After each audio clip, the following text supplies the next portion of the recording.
Okay, hi everybody. We're going to get started. Maybe some extra people will join us in the next few minutes as well, so they can always catch up. For everybody that keeps asking about videos, yes, we really hope that we'll be able to send this out on a video for you, but this is new to us. We've never done a webinar before, so we'll just have to suck it and see and hope that it turns out all right. We have pre-recorded the actual content of the changes for you.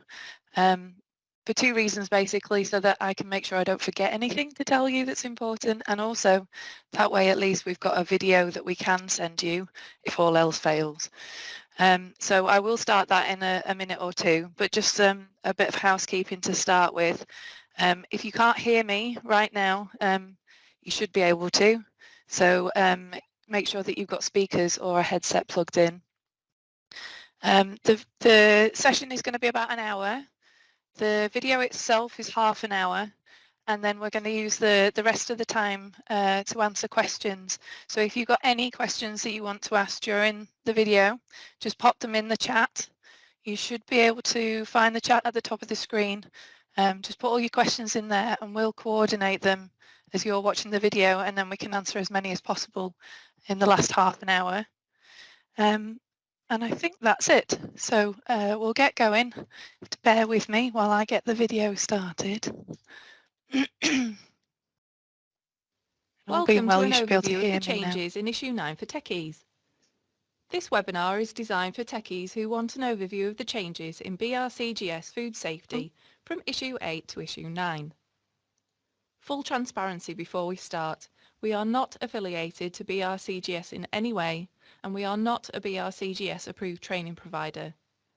This is because we've chosen not to be, as we don't want to have to stick to the curriculum provided by BRCGS, as we believe that this prevents the training from being actionable. We're also not going to be able to go through every change in the standard during this webinar, as that would take too long. What we will do is highlight to you the key points of the standard that you need to focus on ready for your next audit. To enable this, we've gone through the standard and the interpretation guide for both Issue 8 and Issue 9 and compared them line by line. We've not used the BRCGS Key Changes document for this, as we know that this doesn't call out all the important changes to the level of detail that we would need. This webinar will explain some of the outputs of that piece of work. We won't be showing you extracts from the standard, as BRCGS wouldn't allow us to do this for copyright reasons, and you'll probably know by now that we like to do things our way, as we like to make it simple and easy to understand. Okay, with that being said, let's crack on. Key dates. The new standard was published on the 1st of August and will be audited from the 1st of February 2023. Therefore, if you have your audit on or from the 1st of February, you'll be audited to Issue 9. This means that if you have more than a one-day audit, an unannounced auditor most likely won't turn up on Tuesday the 31st of January, as they won't be able to split the audit over 2 days. Changes to the audit. Although the standard states that the audit options have been updated, looking at them, it seems that the ones that were published during the pandemic have just been incorporated into the new issue. What has changed is the available scope, and strangely they don't seem to have made a point about this. The permitted scopes now include the manufacturing of animal feed and products from primary animal conversion. These aren't clearly listed, however, in the categories. The definition, however, of animal primary conversion does state that it would fit within the categories of 1, 2 and 4. I would expect, therefore, for animal feed to sit within a relevant category. For example, dried animal feed would sit within category 15 for dried products. For me, the interesting part about this change is that it means that it's not just a human food standard anymore. Pet food was added for Issue 8 and now animal feed has also been introduced. Let's go through the changes, starting first with those that BRCGS have called out. Audit options are one of the changes that BRCGS have highlighted, but we've already been through that, so let's look at the others, which are culture, internal audits, root cause analysis and preventive action, incident management, and animal conversion and animal feed. Let's go through each one. Culture. At first glance, it looks like a small update to the standard, but in reality it's huge. In Issue 8, culture was contained to one clause, 1.1.2. In Issue 9, it's starting to appear throughout the standard, starting with the quality policy, or as we like to call it, the commitment policy. The commitment policy tends to be seen as a piece of paper that gets reprinted once a year, just before the audit, so that the site manager can sign it ready for the audit. However, it's meant to be much more than that, which is why we call it the commitment policy. Because it's not just about quality or even food safety, it's about the business's commitments. The fact that culture has to now feature in the commitment policy means that BRCGS is saying that culture needs to permeate through everything that we do every day. This means that it must be woven into every part of the management system. This is why we've now started to include culture in every series of courses that we produce. The idea is to make the aim of culture within each topic and every department super clear so that everyone understands what it means, which is a huge challenge. This theory is then reinforced when you look at the change to clause 1.1.11. This clause now states that the senior management team must present the culture plan at audit.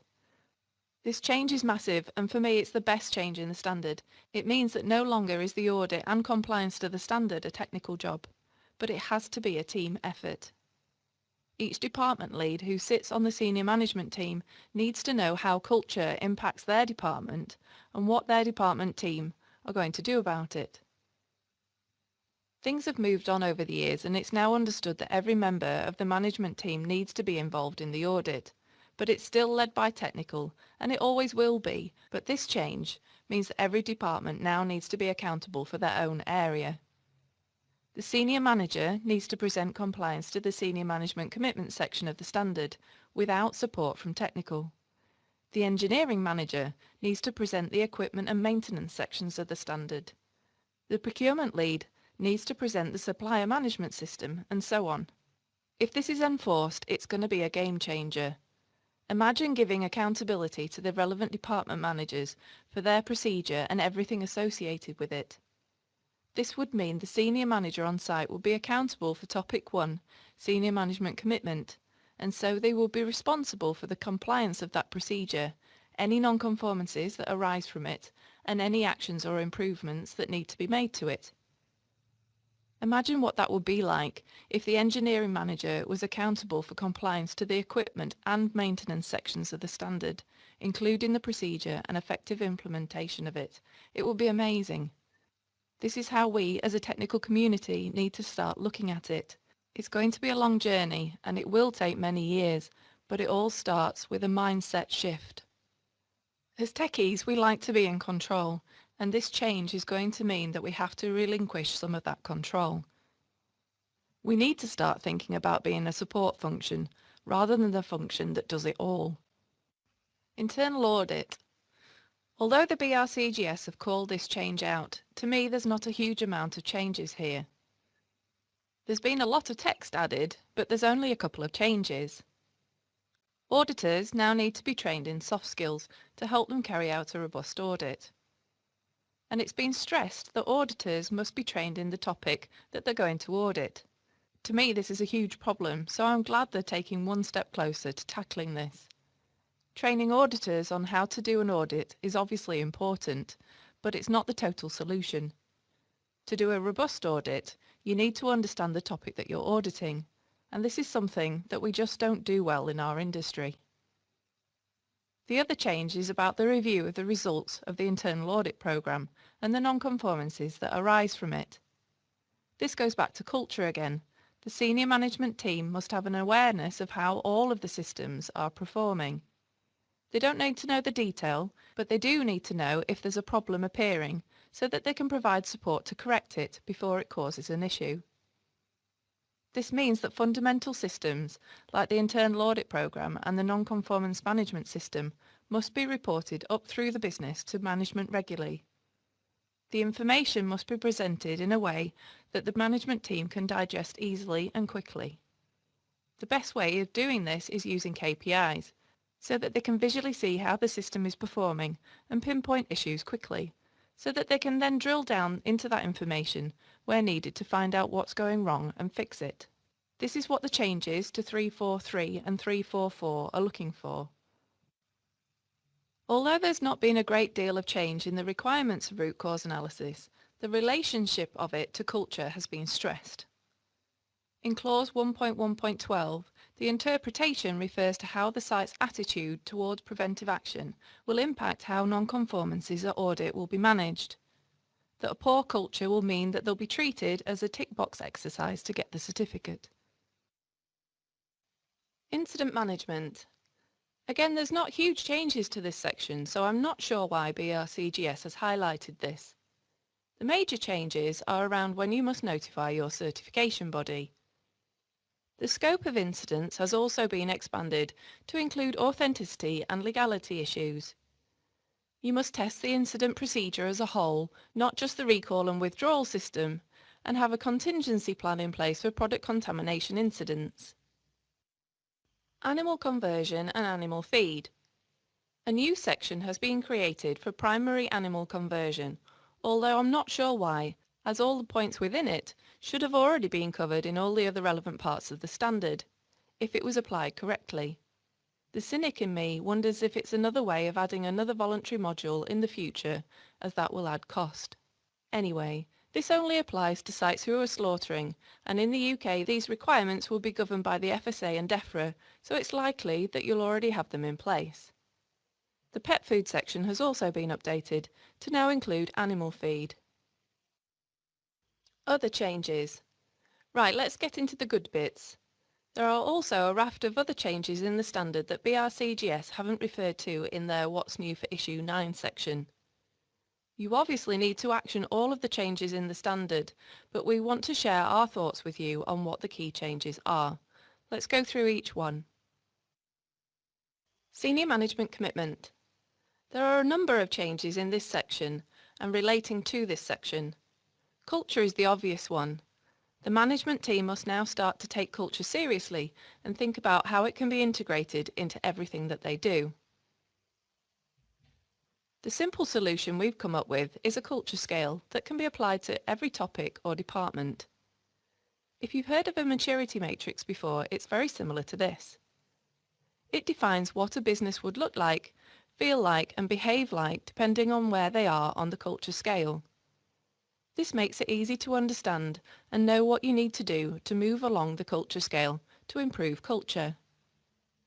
We've started working these into all of our subject matter courses, so there's one in our maintenance course, for example, which can be used with engineers.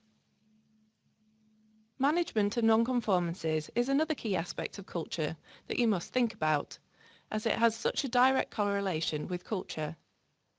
A business with a poor culture will have lots of overdue non-conformances, or non-conformances that keep coming up time and time again, because there's not enough time to close them out properly. Businesses which have a positive culture will spend more time on preventive action than corrective action, as they see the benefit in it. Finally, the last part of the senior management section that needs attention is setting objectives, which of course must include culture, and then ensuring that there's a programme of management meetings in place. The word programme is key here, as management review shouldn't be something that happens once a year to tick the box for audit. A structured approach is needed, where information can be reviewed during shift huddles on the factory floor, which is then fed into daily morning meetings, which is then fed into monthly management meetings, which is then fed into quarterly business reviews, and so on. Product defence. Your product defence team, you may call them VASSP or TACCP team, must now be trained. Vulnerability in the upstream supply chain, or VASSP, is the defence of products from fraud, and threats on site and in the downstream supply chain, or TACCP, is the defence of products from malicious contamination. It's all defence, which is why we class it as one thing, product defence. Anyhow, your team or teams must now be trained. This makes sense as it's a sensible next step in the topic's development. You have to have a trained HACCP team, so it makes sense that you must have a trained product defence team. Supplier management. Although there's not massive changes in this section, there's a lot of little changes. We don't have enough time to go through them all, but the interesting ones are that the standard has now clarified that the Product Defence Plan, or HACCP, if that's what you call it, must now integrate into your material risk assessment. So the outputs from your HACCP system must be an input into your material risk assessment. Monitoring has also been stressed again, so we need to have a much more robust system in place to gather data from our suppliers so that it can be assessed. Service suppliers also now need to be monitored after they've been approved. Finally, the list of service suppliers has been increased again, with consultants now being put back in again. They've also added training providers to the list, which you can imagine I find really interesting. It's interesting because you wouldn't normally have access to the information you need to be able to approve or monitor a training provider. As a business, we're going to create a pack for our customers, which includes a risk assessment, evidence that you can use to approve us, and also data that you can use to monitor us. But that's because we work so closely to the standard, and we're a small enough business to be flexible enough to do that. Maintenance. The equipment section has been totally rewritten, so there are a lot of changes. Specifications are now needed for engineering materials and equipment. The requirements for direct contact materials have been improved, so you now need evidence for everything that touches the product. There's a clause just about commissioning of new equipment, which is a whole new topic. And then there's a load of very specific requirements about equipment, which means you now need controls for moving equipment, out-of-use equipment, mobile equipment, and equipment that needs to be charged. And finally, you now need a performance review system which will monitor repairs and trend them so that improvements can be made to your planned preventive maintenance system where needed. Product development. Although there's no big changes to this topic, there's a lot of small changes. Here are just a few of the key ones. A procedure is now needed for product development. A procedure is needed for artwork approval. Specification reviews must now be recorded and there must be a log of amendments, and all claims must be validated, which brings us on to the next big topic. Authenticity claims. This is a small change which has huge implications. There's always been a clause in the standard that required the processing of products with claims to be validated. However, it's never really been enforced.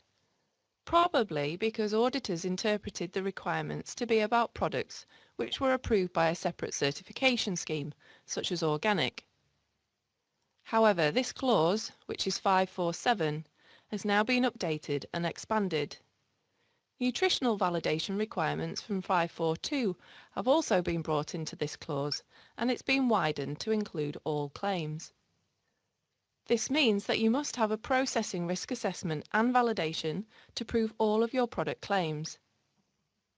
This takes the BRCGS standard one step closer to customer codes of practice, as it's moving more towards an M&S integrity approach.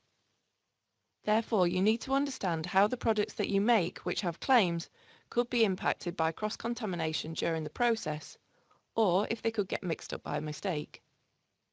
This is a new subject and it takes a little while to get your head around, so it's not something I can explain quickly during this webinar. We do have a mini training for it though, if this is something you'd like to do. HACCP.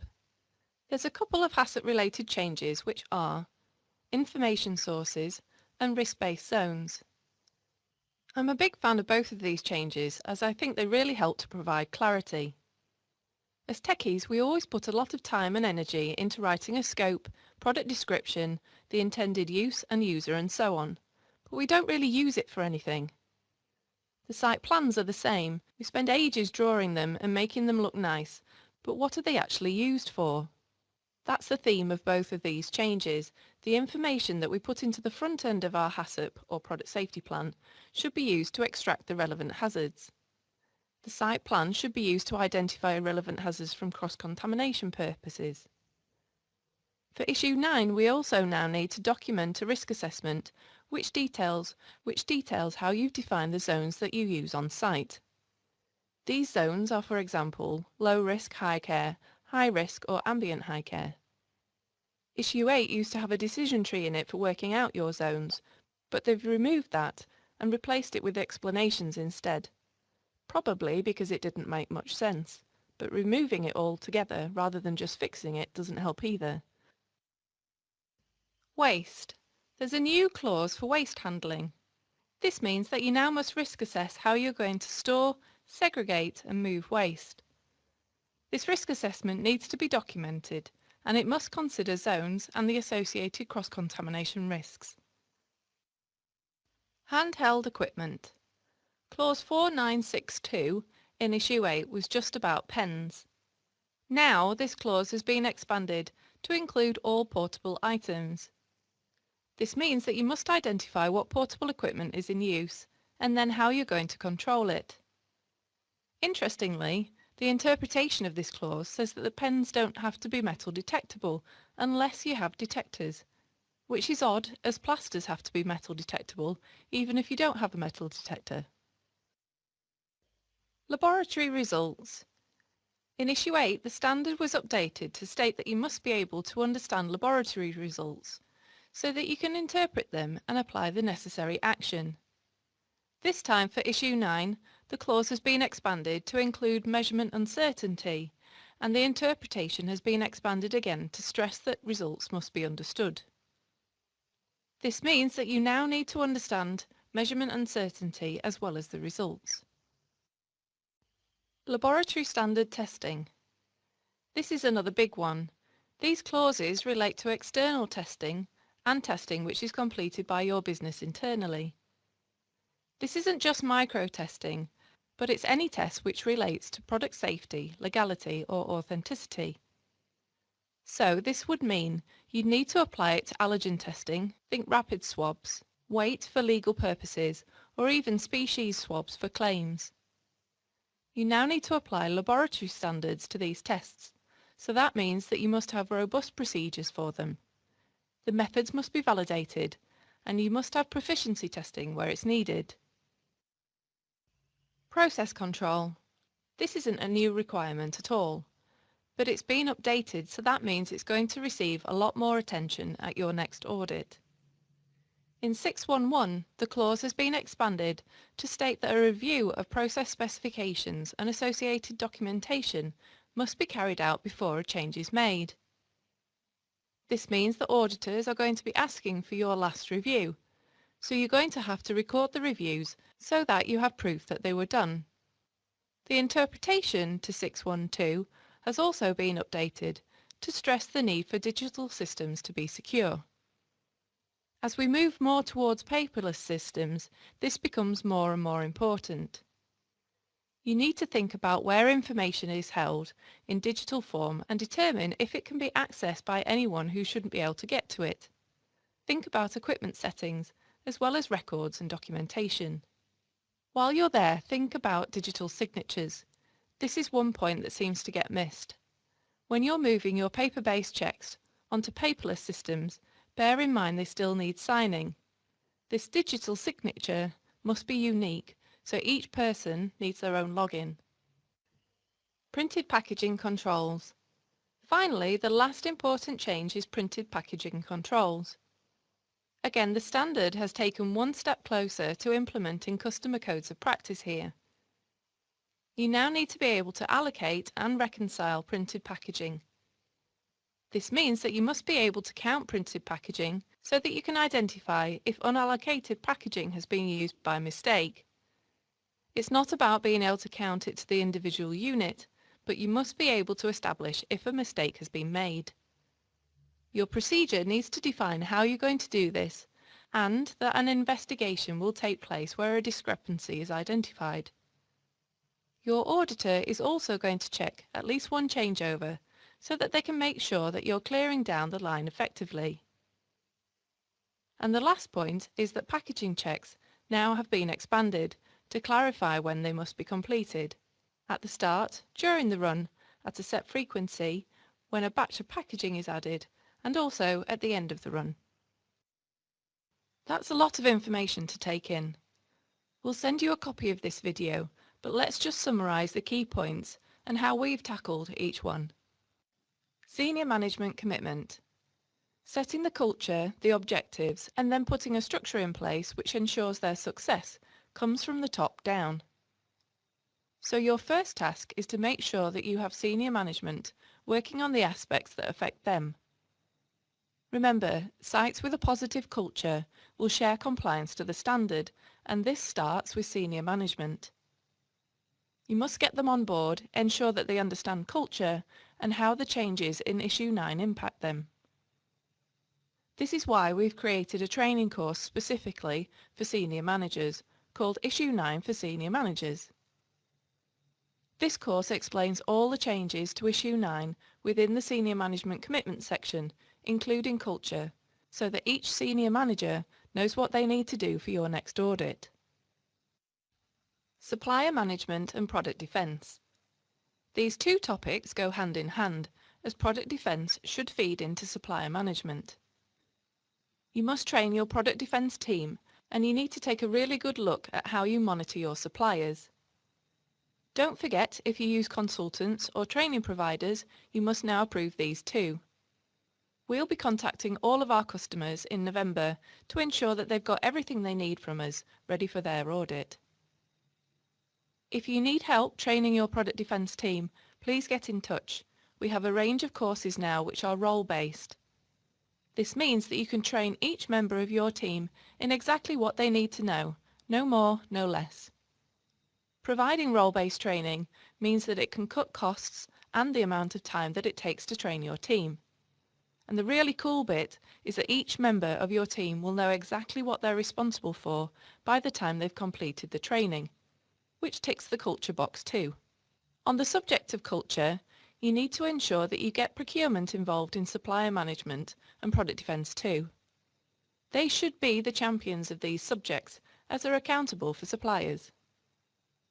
That's why we've created an Issue 9 training course specifically for procurement, so we can help you to get the culture message across, so that they can help you with the implementation of this subject. Maintenance. This topic is going to get a lot of attention at your next audit, so it's the perfect time to train your engineering team on Issue 9. That way you can ensure that they understand what they're accountable for from a cultural perspective, and they can lead the implementation of the changes in their area. Our training for this topic is designed to ensure that your engineering lead will present this topic at your next audit, as they'll understand that they're accountable for it and responsible for its implementation. Factory-based changes. Your operational team needs to understand the changes that apply to them, which include portable handheld equipment, waste handling, laboratory standard testing, process control, and printed packaging controls. We've developed a training course that specifically meets the needs of your operational teams. This course is 5 mini videos, so they learn what the changes are and what to do about them. That way you can leave your operational colleagues to get on with the implementation of those changes while you get on with the techie bits. And finally, the techie bits. That leaves you with the following topics to champion. Product development.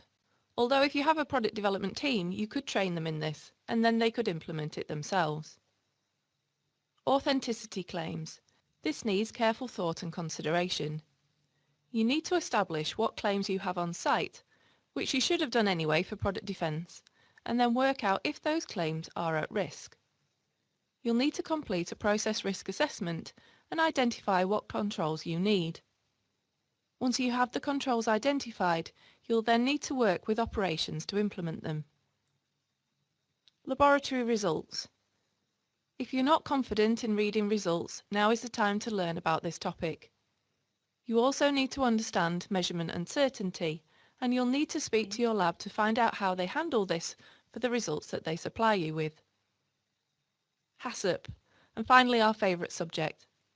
The front end of your product safety plan needs a good review, as you need to think about whether you've used it to identify relevant hazards that you've considered in your hazard assessment.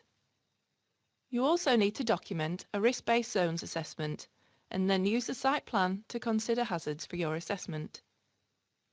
Our Issue 9 for Techies training includes all the subjects that we've talked about today. It contains 30 units of training that you can pick from and completing in order to suit you and at your own pace. We'll also be launching all of this training individually too, so if you want just 1 or 2 units, you can do that as well. Okay, that's the end of the presentation, so we'll now move on to questions. Okay, everybody, I hope you enjoyed that and it was useful. Has anybody got any questions that they'd like me to answer?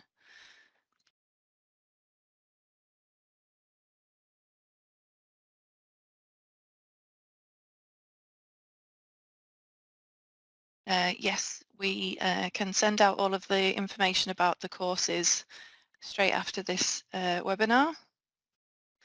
Do you think that the expectation that integrity is removed and replaced with authenticity? So I think integrity as a term was used across all of the BRCGS standards, and it meant different things depending on which standard you were looking at. So integrity in the packaging standard was referring to functional integrity. So like making sure that the packaging did what it should do. It didn't break, that type of thing. So I think the term has been used inconsistently, and they probably think incorrectly throughout the standards. So that's why we believe they've changed from integrity to authenticity, because authenticity talks about the product specifically. What else have we got? Under the laboratory standards changes, how would this affect rapid allergen testing? So if you take allergen testing specifically, it means that if you do that on site, that is for product safety purposes, and therefore you have to apply lab standards. So ISO 17025, you need to apply the principles of that standard, which means you don't have to apply it in total, but you have to apply the principles. So it means that you have to have a method for how you're going to do that testing. And that method, you have to have it documented in a procedure, which you then train out to everybody that's going to be conducting that testing. You have to make sure it's validated. If you're buying those rapid swabs, then all of that should have already been done for you. And it has to be traceable back to accredited standards. And again, if you're buying those rapid swabs, then the supplier should be able to provide you with that evidence. What else have we got? Okay, part of the standard states food contact equipment has been stored but is not daily in use, shall be cleaned where necessary, disinfected. Does this mean that equipment stored in production areas would need to be cleaned or equipment moved into storage? So from a not in use perspective, you need to, that covers a number of different things. So it covers equipment that's not in use because it's no longer needed. It's literally packaged up and stored. So that equipment needs to be on a cleaning schedule if it's going to stay there, to make sure it doesn't pose a risk of contamination to the rest of the area. If it's something like the equipment that you're talking about where you're going to be using it on an ad hoc basis, that would need to be on a cleaning schedule, but you're more likely going to do that as part of a process. So a changeover procedure, a cleaning procedure that's applied once something is used before it's put away, which I think is what you're talking about from the storage perspective. Just pop it in chat if I've not clarified that properly, if that's not what you meant. Thank Sarah. 1136. We had a decision tree justification for BRC 8 to identify zones. They've removed it for issue 9. Yes, very helpful. Are they allowing us to justify identification through less? Yeah, so exactly that. Rather than fixing the decision tree, because it didn't make much sense, and it had obviously caused a lot of problems over the last 12-18 months, there has been issues with sites getting pulled up for you 10 months ago now, just before Christmas, I think, about the actual flowchart itself and how it didn't really work. I was hoping that they would fix it, but they didn't. They just removed it and they've put descriptions instead. So that means that you now need to define which zone you think your site needs and why. And it's all going to come down to the justification of that decision. So it's going to be more complicated. We have, as part of our training, created another decision tree, which we believe works and is simple to use. because to me, providing you with an explanation as to how things should be done is just as difficult to interpret as their previous decision tree. Could you please explain more on clause 342 where it says auditors now need to be, okay, soft skills. So soft skills are things like how an auditor would behave, how they would speak to somebody that's on the line. So for example, when I go and do an audit, I adjust how I'm speaking depending on who I'm talking to. If you go into a factory and you're doing an audit, the person that's running the metal detector finds that quite intimidating when you go over to them and ask them to do a test and things. So you have to adapt how you're speaking to somebody to put them at ease so that they then produce the right result, because you're trying to produce the right result, not trip them up. So the soft skills is all about your behaviours and how you can interact with people to get the right result and extract the information that you need. So that's what they mean by soft skills. So no longer is internal audit training just about the facts, it's about the behaviours that are involved as well, and obviously that relates directly to what they're wanting us to do around culture, because culture now needs to include behaviours. I hope that answers that question. Okay, Helen, examples of portable equipment. So so portable equipment, the handheld ones which we've included in our operations training is all things like, originally it was pens, so you just need to think wider than that. You need to think anything stationary. So if they're using markers in the factory, if they're using calculators to add up things, do average weight calculations, that type of thing. Anything that they touch and that they can move around with is portable handheld equipment. So you need to think about all of the temperature probes, anything like that that they're using on the side of the line. There's also a change in the equipment section about mobile equipment. So making sure that you've got controls in place, but that's mostly to do with making sure that we're not moving contamination from one zone to another. So if you've got a forklift truck, for example, that's being used in the warehouse or even outside to offload vehicles, you need to make sure that you're thinking about any contamination that that vehicle might bring into product areas, if they're allowed to go into product areas, and whether they should be allowed, and if there's any cleaning that's required before that happens. Yeah, so claims 547. Can you explain a bit more on how it applies to product? Not only having to bear in mind rainforest RSPO, but the specifics relating to product nutritionals. Okay. So 547, I've always wondered why nobody enforced this clause, and it looks like it's going to happen. So the ones that you've identified in terms of rainforest and RSPO, you'll already have to have controls in place for those. And for your audits that are related to those things specifically, they will check those. And that's probably why a BRCGS auditor wouldn't have really taken much notice of that part of the standard before, because they know that another scheme is already looking at it and checking it. Now that we've had to widen that further, you need to think about validation of all claims, and you're right, that does include nutritionals. So if you're going to be doing, it's only with a claim, so any normal product, every product has a nutritional, that doesn't necessarily mean that's a claim. That's just part of the pack copy that goes on the back of the pack. But if you're making a specific claim about the nutritional of a product, such as low gluten, fat-free, that type of thing, then you need to be able to validate that claim. So you would have to, most of the time, if you're doing this for a retailer product, they will have very strict guidelines about how you do this and where the sample should be taken from, like start, middle and end of the run when you're doing trials, how many trials you would need to take them from. Typically it's 3, and then you take an average of all of those results to make sure that you've got a fair validation of that nutritional that you're putting on the back of the pack. You'll have to do that even if it's not a retailer product now, and you'll have to have all of the evidence of that, but it's up to you to come up with a protocol of how you're going to do it. So define how many samples you're going to take, where you're going to take them from, to make sure that you cover all of the variations that you would have with that product. And don't forget as well, one output of validation is verification. So you must have a verification process for your nutritionals as well, and all of your other claims.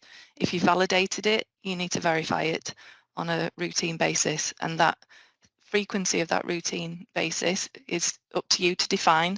But as normal, nutritional would have to be verified once a year. So you would validate it, and then you put into your testing schedule that once per year you'd take a sample of that product and you'd verify that against your nutritional to make sure it's within the limits that you're allowing. Okay, hi Steve. It will be on, so issue 9 for the gap analysis will be on next week.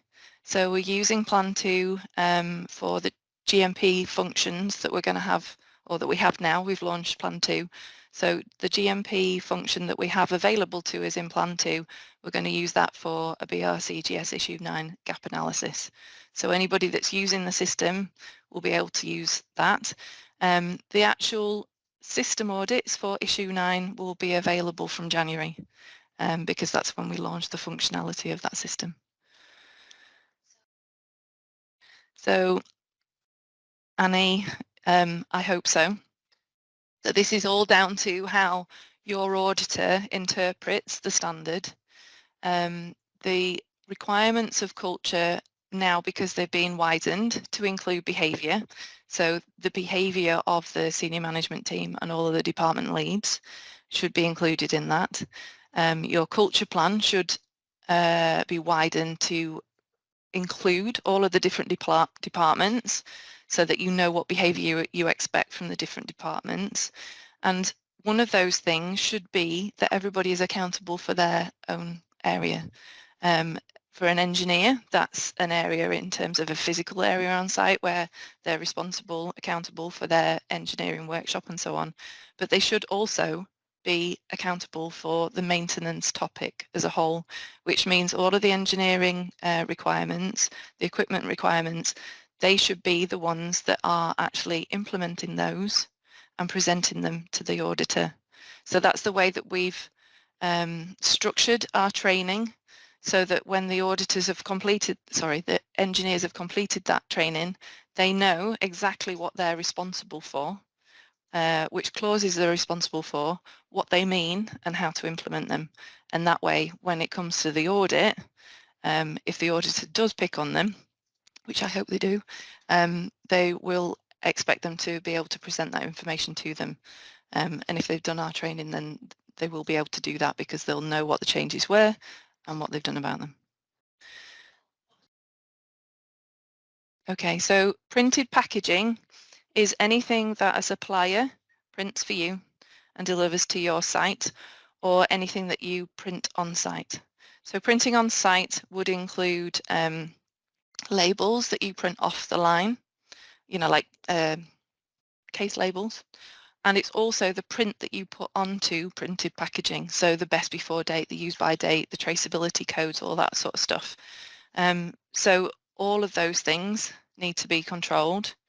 I'm wondering whether you're asking about what does printed packaging cover because of the allocation and reconciliation of the printed packaging that you need to do. From that perspective, it's making sure that we get the right products in the right pack.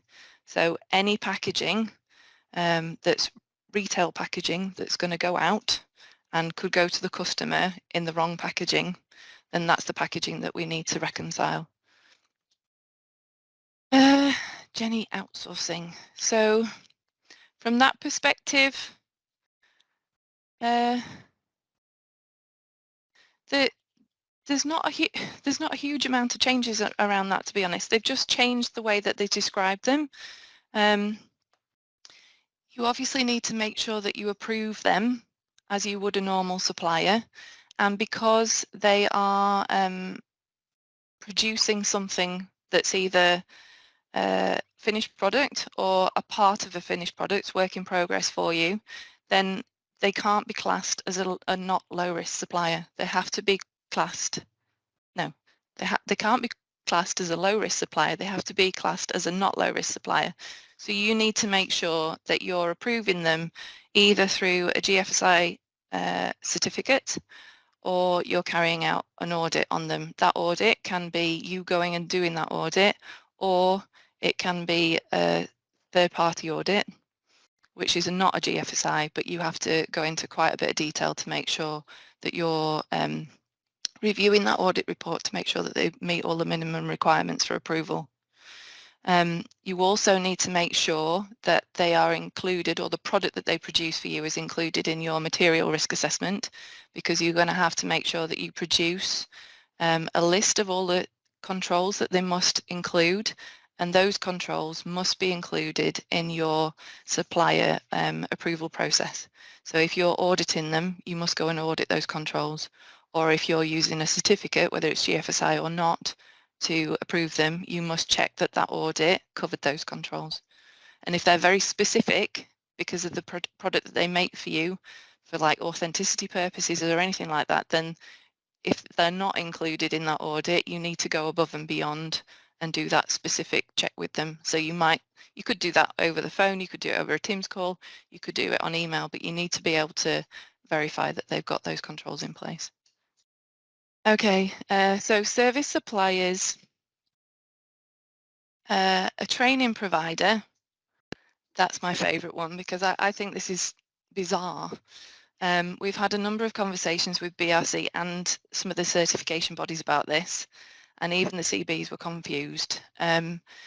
So any provider that provides food safety or quality training, so basically anything that you need a normal person to be trained in to meet the standard, you have to approve that training provider. So you have to carry out a risk assessment on them. You have to work out what could go wrong if they weren't very good at what they were doing. Like, that could be anything, because you're asking them to do training, so the worst thing could happen in all instances. And then how are you going to manage those controls? So that training provider needs to be able to show that they're developing their courses with all the right controls in place, just like you would have a management system to make sure that the product that you produce is safe and legal, authentic, to the right quality. We as a training provider have to have a management system in place to make sure that our training is safe, legal, authentic, and to the quality agreed with you. So you need to think of it that way and find out how your training provider actually manages all those controls in terms of development of courses. And then once those courses are launched, the monitoring of them. So for us, that means that we have to assess the questions that we've written, the pass rate for those questions, if people are struggling with them, if the quality of the training is right, if there's anything that we need to improve. There's so many monitoring activities that we do, but we're going to have to now provide that information to you so that you can monitor us. I don't know how the other training providers are going to do that, because they're not going to want to share that information. Engineering contractors. So an engineering contractor, somebody like that's going to do calibration of, it depends on what the engineering contractor is going to do. If they're going to do things like calibration of equipment, then you need to make sure, you need to think about what could go wrong if you employed the services of a contractor that was no good at what they did, and how are you going to make sure that that doesn't happen. So it might be that if they're going to be doing calibration, you need to make sure that they are working to UCAS or accredited standards and follow that back. And therefore, once they've done that, you need to monitor the performance of that to it and make sure that they continue to be accredited to those standards. You need to think about what makes somebody good at that service that they provide to you, and how you're going to control and monitor that.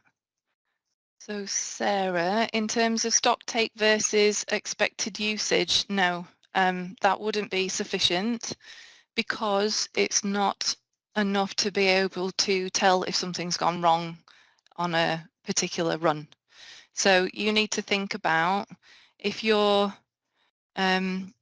produce it for it needs to be per printed packaging run. That's the minimum that you're going to have to go to. So you're going to have to allocate the packaging for a run and then reconcile what's being used, what's not being used, and it needs to balance. So you need to think about wastage, samples, where packaging could get used that's not actually gone on the product and gone out as good stock. And you need to think about how you're going to balance those figures. It doesn't need to be down to the actual 1 unit.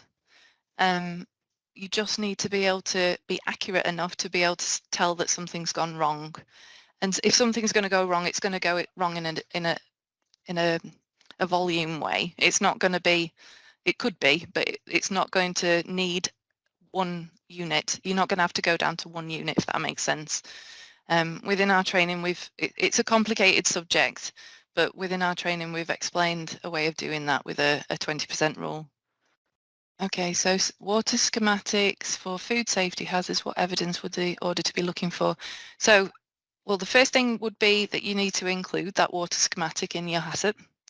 And then I would, on the reverse of it or something, it doesn't need to be complicated, just write as a team, identify the hazards and put a little review on the back explaining why you think there aren't any hazards or why you think that there might be hazards.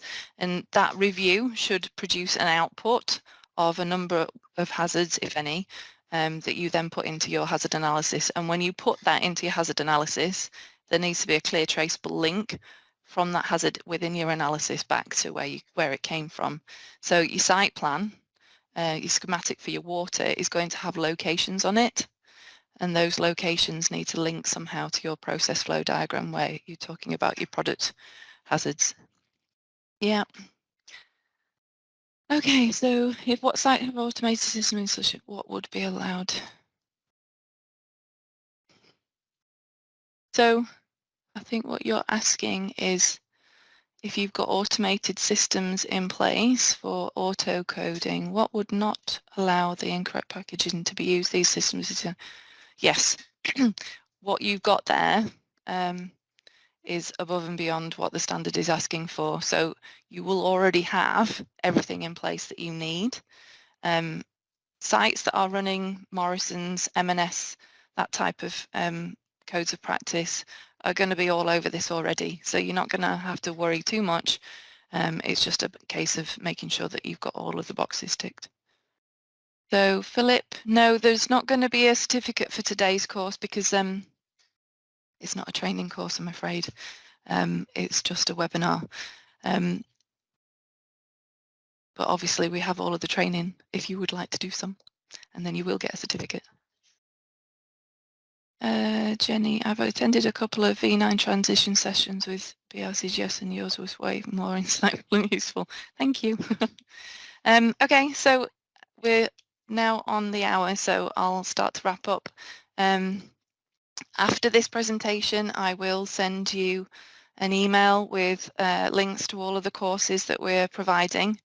Not all of it is on the website yet because we literally launched all of the pre-orders last week, and we just haven't had time to get them all on the website, but we're going to be doing that this week.